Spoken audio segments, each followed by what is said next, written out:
Bonjour à tous. Nous sommes le mercredi 9 avril au lycée international français de Vilnius. Dans le cadre d'une semaine sur les musiques électroniques, le lycée accueille la musicienne Romane Sali pour une rencontre avec les élèves et un petit concert. Nous profitons de cette occasion pour vous l'interviewer. Bonjour Romane, d'où venez-vous ? Bonjour. Moi je viens de l'Auvergne et j'ai grandi dans un petit village de l'Auvergne où j'ai commencé un petit peu de faire de la musique à ce moment-là justement, en école de musique. Et après je suis partie faire mes études à Clermont-Ferrand où j'ai passé 5 ans et où j'ai commencé d'avoir un petit peu mes projets de musique et notamment électronique parce qu'avant je faisais plutôt de la guitare et de la batterie et maintenant j'habite à Lyon. Vous êtes musicien. Quel genre de musique faites-vous ? Moi, je fais plutôt une musique électronique entre la techno, donc quelque chose d'assez assez rapide, assez rythmé, assez entêtant, et qui puise ses influences aussi dans la house music. Je cherche toujours à faire une musique qui est émotionnelle et très mélodique.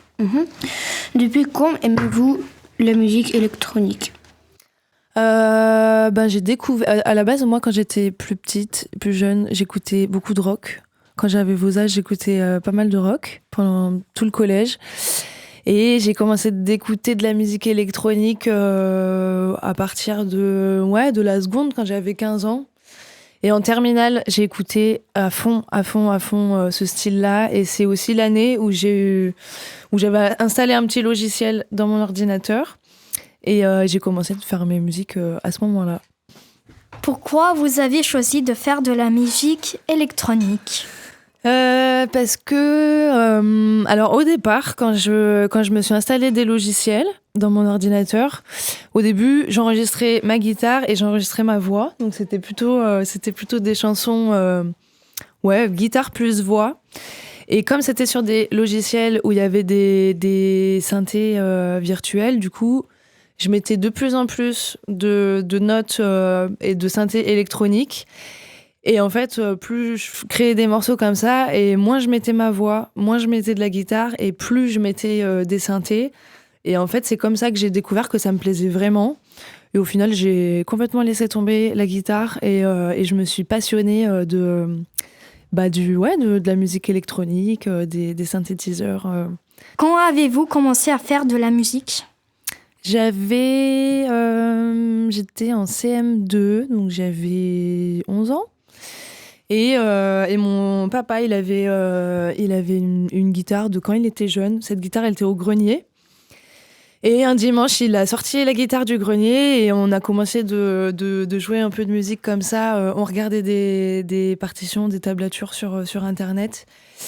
Et je crois que j'ai adoré continuer et réussir à faire des trucs que mon père n'arrivait pas à faire.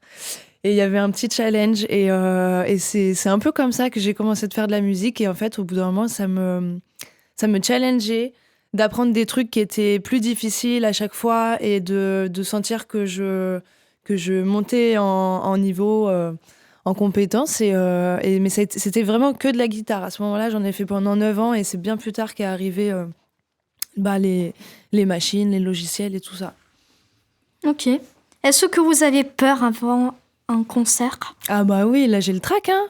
Là je joue, mais là pour vous, j'ai le trac, hein, à chaque fois. Quel que soit le contexte, quel que soit le nombre de personnes dans le public, j'ai toujours le trac. Et les concerts les plus stressants, c'est quand il y a ma famille dans le public, ou mes amis. Quand il y a des gens que je connais dans le public, on pourrait croire que ça rassure l'artiste, mais franchement, c'est beaucoup plus stressant.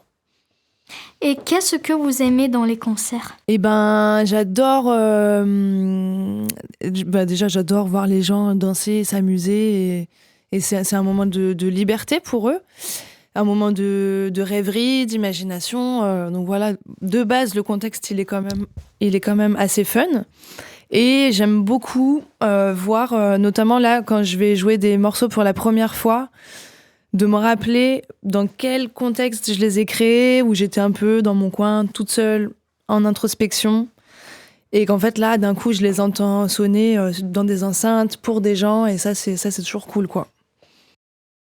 Quelle est votre méthode pour créer de nouveaux morceaux? Souvent, je vais vraiment passer du temps à trouver une mélodie qui est accrocheuse. Je vais passer du temps à trouver vraiment la mélodie. Et c'est plutôt après que je vais vouloir créer les batteries, les drums. Souvent, ça part toujours de la mélodie. Comment vous avez appris à faire cette musique? Un peu toute seule, du coup. Sur les logiciels, de toute façon, pour la musique, donc la MAO, musique assistée par ordinateur, il y a quand même un truc très autodidacte, en fait. Et pour le coup, ouais, ça a été vraiment... En plus, j'aimais pas trop les notices, les tutoriels. J'en ai quand même regardé un peu, mais j'ai passé beaucoup plus de temps à apprendre moi-même plutôt qu'à aller regarder une vidéo sur YouTube, parce qu'il y en a plein qui apprennent ça. Mais je sais pas, je voulais vraiment apprendre par moi-même, donc c'est full autodidacte. Quel instrument vous utilisez pour faire votre musique? Des claviers, des contrôleurs, des loops, des samples, ma voix aussi, j'aime bien enregistrer ma voix et l'utiliser un peu comme un instrument pour découper des parties, mettre des effets et un drum pad. L'espace vous inspire-t-il pour créer de la musique? Par exemple, est-ce que vous regardez les lancements de fusées de SpaceX? Ah ça j'ai pas essayé. J'ai pas essayé. Ça pourrait être intéressant. Ça pourrait être très intéressant. Moi, souvent quand... J'aime bien dans le train, j'aime bien mettre mes écouteurs. Et ce qui est pratique aussi, c'est qu'on peut composer avec rien du tout. Vraiment juste un ordinateur et des écouteurs ou un casque. On se met dans sa bulle, on regarde le paysage et là, on peut créer des notes que ensuite, plus tard, on va pouvoir enrichir avec un petit peu plus de matériel. Mais ouais, dans le train, j'aime bien créer dans le train. En 2020, vous avez sorti votre première EP 0. Est-ce que la pandémie de Covid vous a aidé à créer? Ouais, à ce moment-là, pour le coup, d'un coup, il y avait énormément de temps pour créer et il y avait un petit peu ce rythme ralenti pour tout le monde aussi, c'est la période où j'ai le plus composé. Vraiment, j'arrivais pas à m'arrêter, j'avais vraiment une inspiration qui était hyper forte à ce moment-là. Vous avez commencé votre carrière sous le pseudo Kavarit. Pourquoi avez-vous changé de nom et de jouer sous votre propre nom? Que signifie Kavarit? Eh bien, justement, moi, je voulais qu'on le prononce Kawrites, mais comme c'était imprononçable, je me suis dit, on va laisser tomber. Parce qu'à chaque fois, les gens disaient Carwites, Carwit. Donc, bon, c'était pas facile à retenir pour les gens. Donc j'ai voulu changer. Et du coup, je me suis dit, ce sera mon prénom et mon nom. Voilà, c'est plus authentique.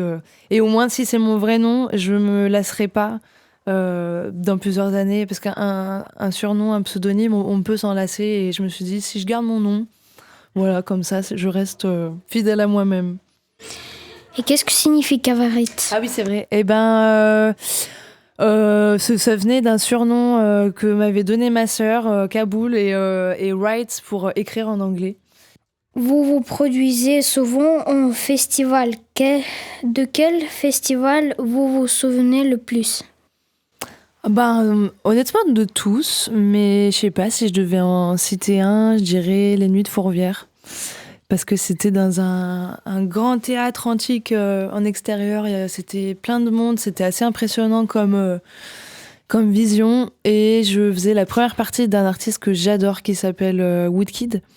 Et ça a été un des concerts les plus impressionnants à vivre. Si vous pouviez envoyer une de vos chansons dans l'espace pour les aliens, laquelle choisirez-vous et pourquoi? Ah, très bonne question. Alors attends, je réfléchis. Je sais pas, Like a Mantra. Pourquoi pas? C'est un des morceaux les plus écoutés de cet album-là et il est assez énergique, il est assez rapide et je pense que ça ferait un morceau de bienvenue pour les aliens. Combien d'euros vous faites par un concert? Et ben alors ça, franchement, ça dépend. Ça dépend pour qui je joue, mais en tout cas, il y a, il y a une enveloppe qui va être, la salle va payer une enveloppe et ensuite il y a les techniciens, le transport, l'hébergement, la restauration, il y a tout un tas de trucs. Et moi, à la fin, sache qu'il me reste 1/10 de l'enveloppe. Donc voilà. Mais je crois que c'est plutôt...